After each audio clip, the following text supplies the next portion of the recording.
Kaluguran kong kabataan, inasal pandayanan, inya pong chaplain ko AUF Medical Center. Misa nating metong lalaki, inagkat na akong binyagan kay anak na, amaging alu, kay nursery ICU. Maka-incubator yung anak, singap-singap niya, maka-respiratory at maka-insert na rin tubo king gayang araw. Bininyagan kay anak ating lagyo na Gethsemane. Isipan ko at pemalagwan din Gethsemane. Kabang bibinyagan kay anak, darandaman kay kikya kitata na king lelemo. At bilang words of consolation, sabi ko kintata, idaw taning anak mo king akong Ginoo no sakaling para kaya niya. At nga na sinabi ng tataka na ako, among alakong problema ita. I'm more than willing to offer back my child to the Lord. Pero ngayon pong kaurasan kikyak ko, uling bisa akong manyawan, king manyawan tawan, king baby ko. Inya po nga ba luming may asawa, mabuktod siya, at luno rin anak ng babay, papat siya. Inya nga ba kung mabuktod siya ng asawa ko, may pate kami. Huling we would not have another child in the family. At inya nga ba luming babae yan, lalo kaming may kapali buntok. Huling another girl in the family. All the while, during the 9 months, naningayang conception, ininganak, kaya welcome karingayang pengari. Siguro yung anak may Mari ang manalangin kimula ng Gethsemane. Bibnong takot. Huling panamdaman ang imana, eneburi, re-reject ne. Huling itang anak, panamdaman yung panamdaman ng indo. Yan siguro yung pakatining anak, Lord, wanan mo na ako. Kaya sa akin, dagal ko kayong pangarap, kayong palmura. Ang po kayong pali ng buntok, imapong ko itatampo ka na ako. And the child expired after 3 hours. My dear brothers and sisters, nung ating bumet mga masayang event, king metong nga pamilya, yapin panyatang ding metong ayanak. At kareng Israelita, this is a big event. Nyabot ang mga anak ng metong nga babae. Bitipon-tipon na rin kayang kamag-anak, kasiming bali, king bali ng babaeng mga anak. Huling alam ultrasound kanita, paninayan ding kumadrona. Pati sinabi ng kumadrona yung anak, lalaki yan, tigdikan terakan, ing damdaman mo. Pero pati sinabi na ng kumadrona, babae, muli lang malulang alupa. Dapat yung anak ng babae ang mano lalaki, kailangan iba't ayang tulang. Miblong saya, ingmet na po. Of course, ang lalaki, imburi ng anak, o pangani, lalaki yan naman. Ano mo ngayon nakatinin ng lalaki ng apong Ginoo, babae na rin anak mo, you should feel doubly happy all the same. Babae ang maning anak mo o lalaki yan, kailangan i-welcome na yung miblong saya, kinpuso mo, paragulan mo yung ng tulad, uling din anak, regalo no ni nga pong Ginoo. Karen niya asawa, ang po karen pamilya. Uling umisan din nga lumang pengaring lalaki, malungkot lang wala lang anak ang lalaki. Tanda ng tama, ting lalaki at babae, atin lang misyon, at dapat lampanan. They have different roles. Pero pantay naging pangatao.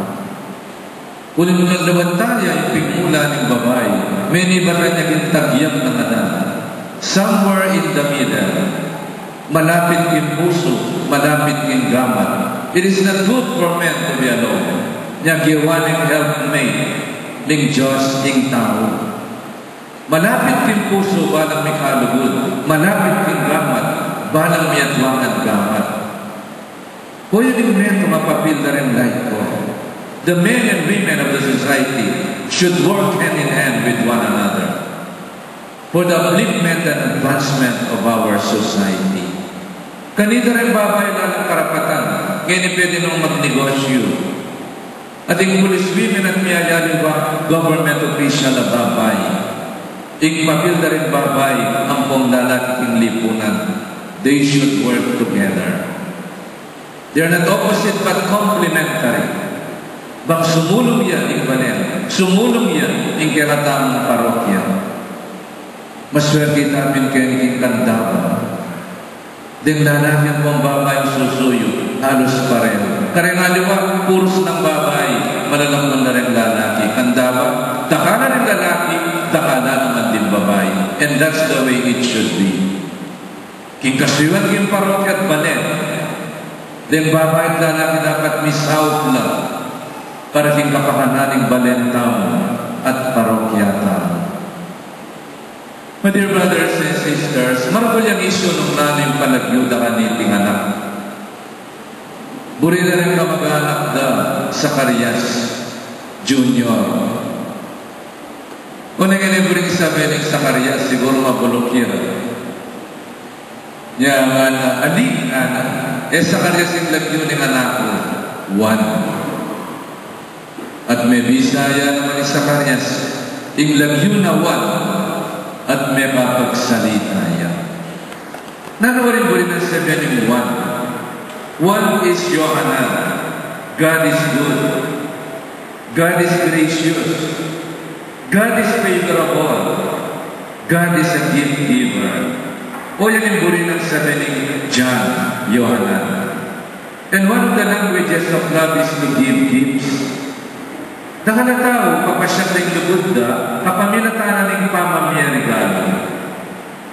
And that is God's heart.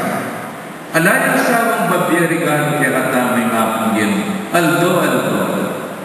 Sa bulangkalang ng biyata mo, may pagkalo, may batbangwa. Mapamaya niyang regalo ng Diyos kaya katamay.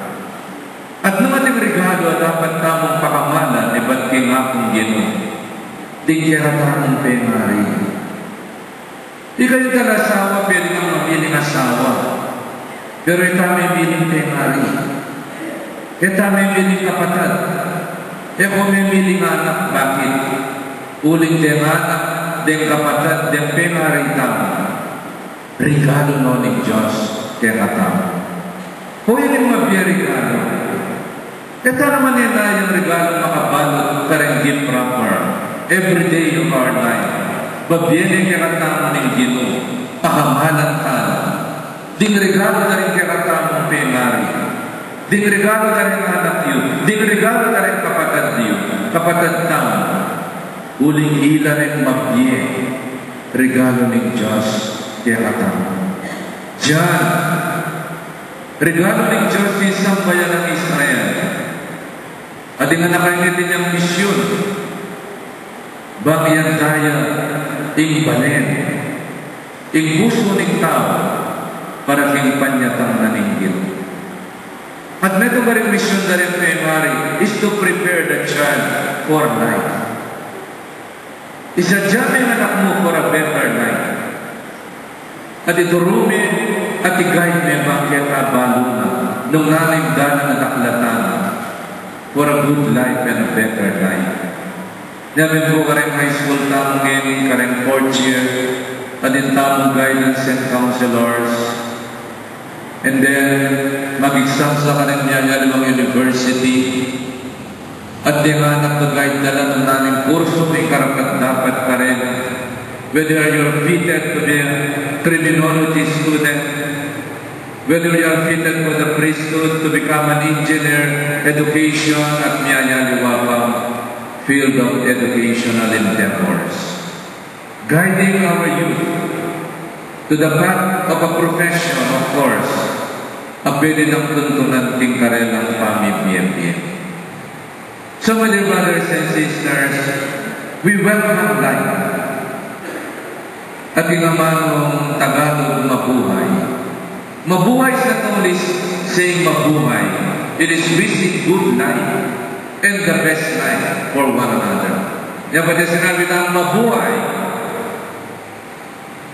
I wish you the best of life. And this is our wishes, King Metong at Metong. What is good life for a child? Good life is good nutrition. Diyan siguro po meron na rin aspeto ng dapat bigilan ka rin anak, nutrition.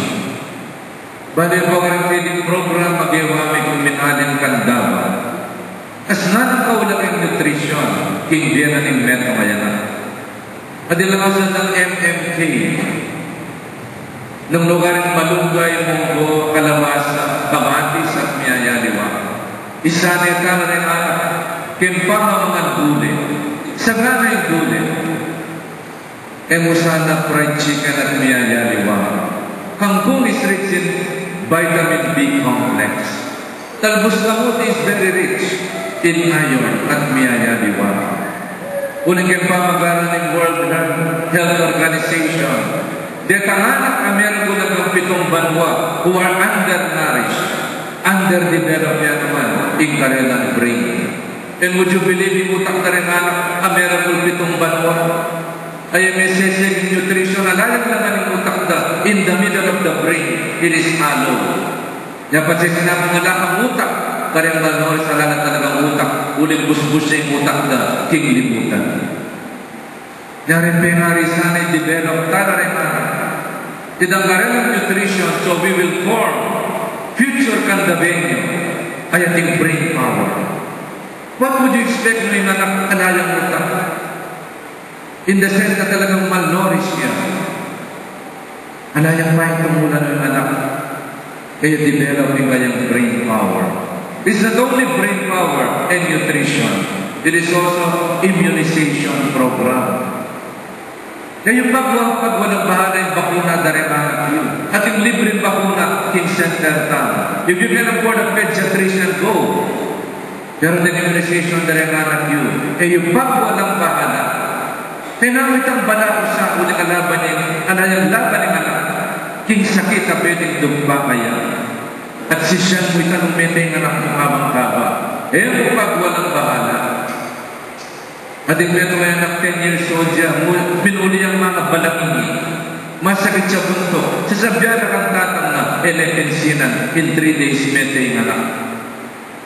Kaya sana yung immunization na rin anak lingunan. At yung meron mga bank manager in that muli yan, na makakapit din anak na. Nabali yung meron ngayon anak na, mga balangingi na pa na.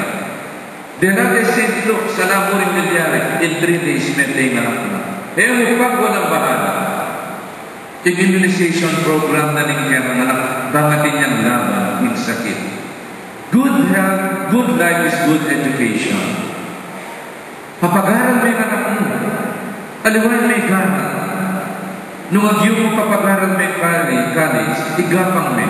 Dahil sa South American Scholarship Program, bali mo niyang grade 6 ko, tuturumin na rin kaklase ni Nebias ang sumula, ang pong mamasa. Diyos ko, ako meron ng grade 6 din, Nebias ang mamasa ang pong sumula, pangaragol ng utaka. Nebias ang sumula, grade 6 ka na.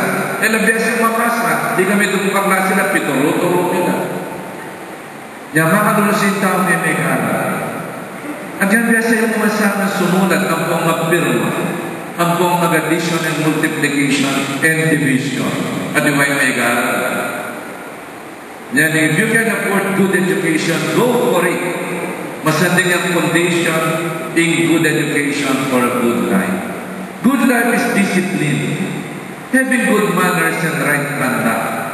Tingnan ang mabibiyaya mo kay gatas ng Indo. Mabibiyaya naman yung pangaral din penari. Pangaralan mo yung anak. Dinaming disiplina para walang may ating masanding na ugali. Banggeta, maging kanangalan may anak. Noong yung anak meron ko niya ng modo kaparinayan niya karing penari. Tampaling kaya kang penari. Nung meron ko niya anak mo sa labus sa biyanayang modo. magusto siya ugali at bad mouth siya. Kaya mo itong GMRC, dapat natin niya naman personal hygiene and good grooming. Kung talagang mabulok niya buntok yung anak mo, mabulok niya kilikili, dalagan eh. May tirong magbubu ang kung magsyapong masanese. Ang kung ingatan yung panikakatawa na. This is part of being human. Tawagan ng ating kang GMRC, ng ating kang good grooming and hygiene kaya sarili. Good life is having moral values. Mo itang makwanta ka, mo itang malusot ka, mo itang may garal ka. Ating kang moral values. Because you can be a doctor without moral value. Makamatay ka na through abortion. Balo mo'y maya, balo mo'y mali. Ating kang spiritual values. Totoo may garal ka makwanta ka, nakamasisimba. Yabe may namang ginukyan niya. Itanang mo kaya anak in lugod kin Diyos at lugod ka parang tao. Paragulan mo kikabit isa na ni namang ginu sisimbayan. Ito kimin sisimba. Siya nakatama ng ginu. Mo itang pangaling kailangan. Kailangan tayo namang ginu. And good life is living a good Christian life. Paragulan mo yung anak mo bilang maya a Christian. Pabinyag me. Kapag first communion me. Pakumpil me. Kaya February 28, alas 9 ng mga biyernes sa tintamong kumpil. Halita nung kapil na kakasal, karin may pabinyag. Ninano ka. Dapat yung anak mo, anak ya pa mo. 3 months kabait na o 1 year o birthday na. Pabinyag niya, litang kotang kakasalya, karin may pabinyag, ang pompa-kumpil. Uri na sabihan, kaya ka-responsable kaya Christian formation na ningkero na na. Mo itang may kumpilya, pakasal may pari. O yan yung misyon na ni Meto Mapemare. Nung ating ang anak, pakasal pari, payaring misyon mo. Ating kamang pakibatang kingapong gino. My dear brothers and sisters, let us thank God for the gift of our parents. Salamat, Lord, for the gift of your children, of our brothers and sisters. We are God's gift to one another. Pama December 25, Pasko na. Uling Diyos, salamat ka rin regalong binyan na kinatama, the gift of family. At meron mga misyon na rin kay Mary, isadya na rin anak, mo itang dininan nyo lang biyen, isadya nyo lang, king masanting ang biyen. Which is good nutrition, good immunization program, good education, good manners and right conduct, good discipline, good moral and spiritual values, and living a good Christian life. Talagang